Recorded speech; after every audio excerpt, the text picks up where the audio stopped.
Hello guys, magandang araw sa inyo lahat. Today is July 19, 2023. So, ayun nga, kahapon nilabas natin itong sasakyan.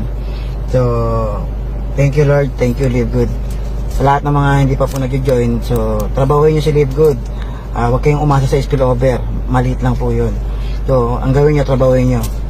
Invite kayo ng dalawa, bawi na yung pera nyo, member na kayo, tapos pwede pa mag-duplicate at kikita po kayo. May matching bonus pa kayo.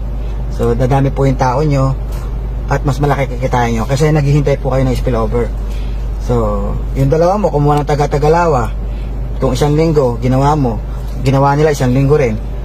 Pang third week mo meron ka ng third level, pang fourth week mo meron ka ng fourth level, pang fifth week fifth level. So hanggang 12 weeks lang yan, kayang punuin yung 12 level mo. So pag nakadalawa ka, hanggang 13th level ka na. So meron ka ng $4,000 per month pag napuno yung 13th level mo. So kung sabihin na natin hindi weekly, nagawa mo magdalawa in 1 month. So ginaya ka. So 13 months lang yun. Bawat isa 1 month in the making yung dalawa nila. Pero kung ako sa'yo guys, gawin mo na yung ginawa ko. Hindi ako nakontento sa dalawa. As of today, siguro nasa 70 plus na po yung direct na invite ko. So kasi mas malaki po yung kita doon sa matching bonus. Ano ba yung matching bonus? Yun po yung lahat ng kinikita ng matrix ng direct invite ko, 50% po ako doon. So kaya mas maganda po yung marami kang direct. Okay, so hatawin nyo na po hanggat maaga. So guys, ito na po yung biyaya sa atin ng Diyos na Nissan Procore X. 2 taon na po ako nang gigigil dito. Gigil na ako dito, 2 taon na. Sa wakas nakakuha ko na rin siya.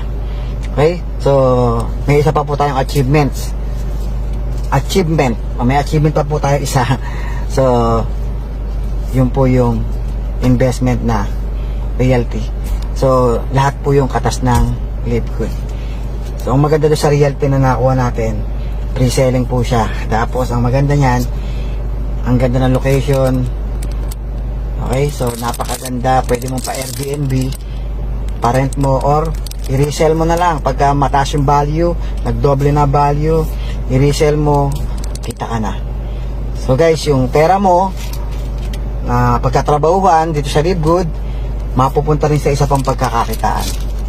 Itong sasakyan na to, passive din to. Kasi may paggagamitan ako nito na isa pang kikita.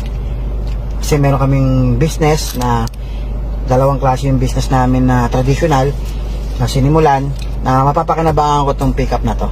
So hindi lang to basta luho lang.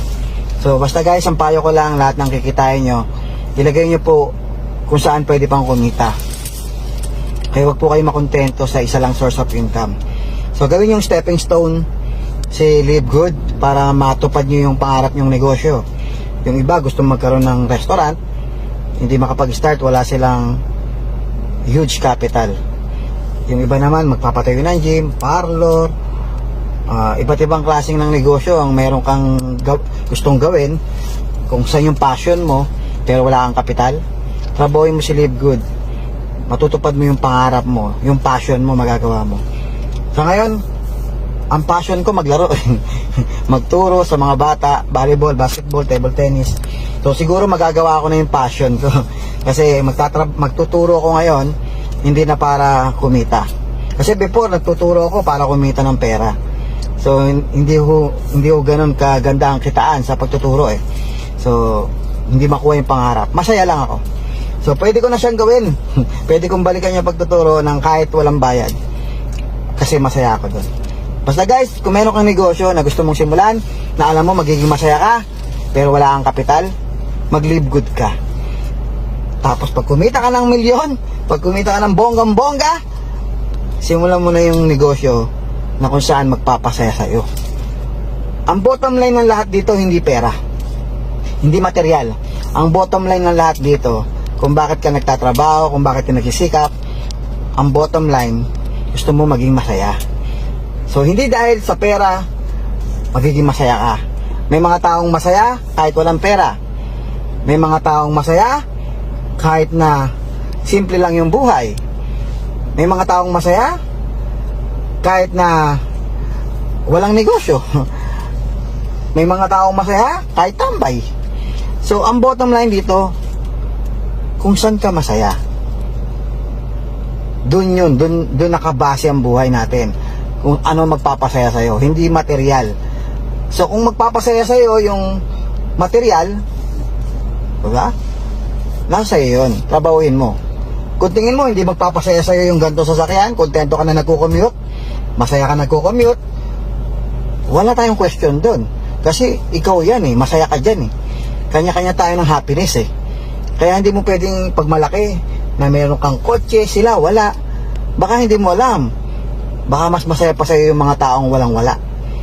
Kasi ang bottom line, yung tao mismo, sarili niya, kung saan siya magiging masaya. Yun ang pinag-uusapan dito. Hindi material. So ako kasi masaya ako magkaroon nito dahil na nayahatid ko yung anak ko. Nakakalusong kami sa baha ngayon. Baha sa lugar namin Kaya po ako kumuha ng malaki. Tapos natutulungan ko yung mga kapatid ko pagka nangangailangan sila ng pera. Meron ako ibibigay. Yung tatay ko pagka kailangan nila ng kahit papano, makatulong ako konti, meron ako ibibigay. So yun yung happiness ko, yung makatulong. Pero kung wala akong pera, hindi ko sila matulungan. So yung happiness ko ang nagpapasaya sa akin. So, ano ang happiness ko nagpapasaya? Ibig sabihin, yung pagtulong ang nagpapasaya sa akin. Okay, so kanya-kanya ng happiness yan. So, yun lang, maraming salamat.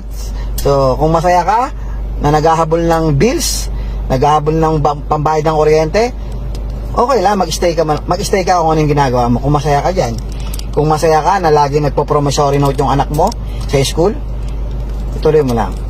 Masaya ka na pagka nagkakasakit ka, o yung pamilya mo, kung masaya ka na nangungutang, so ituloy mo lang yan. Wala kang dapat baguhin. Pero kung hindi ka masaya dyan, gumawa ka ng paraan para maging masaya. Kung saan ka masaya. So ulitin ko again. Okay? Ulitin ko na again pa, di ba? Kasi happy na, masaya pa. Ulitin ko, ang pinag-usapan kung saan ka masaya. Okay, so yun lang. Maraming salamat. Happy live good sa ating lahat. Ikaw naman ang next diamond. At ikaw naman ang susunod na bibili ng pangarap mo. Bahay at lupa man yan, sasakyan man yan, property, apartment, ano man ang gusto mo, kung saan ka magiging masaya. Okay? So hanggat may buhay, hanggat malakas ka, trabahuin mo. Isang araw pag mahina ka na, meron kang regrets bakit hindi mo ginawa nung malakas ka pa. So hanggat malakas ka, trabahuin mo na. Huwag ka na mag-inarte. Yung iba nga dyan, walang lakas, may sakit. Ikaw, malakas ka, kumpletong bahagi ng katawan mo, tapos nagreklamo ka pa. Huwag ka na magreklamo. Okay? Dapat open ka sa lahat ng hirap. Ang mahalaga, malakas ka. Okay? Magpasalamat ka sa Diyos kasi malakas ka. Okay? So yun lang, maraming salamat. And happy live good day sa atin lahat. Ikaw naman ang susunod na diamond. Bye-bye.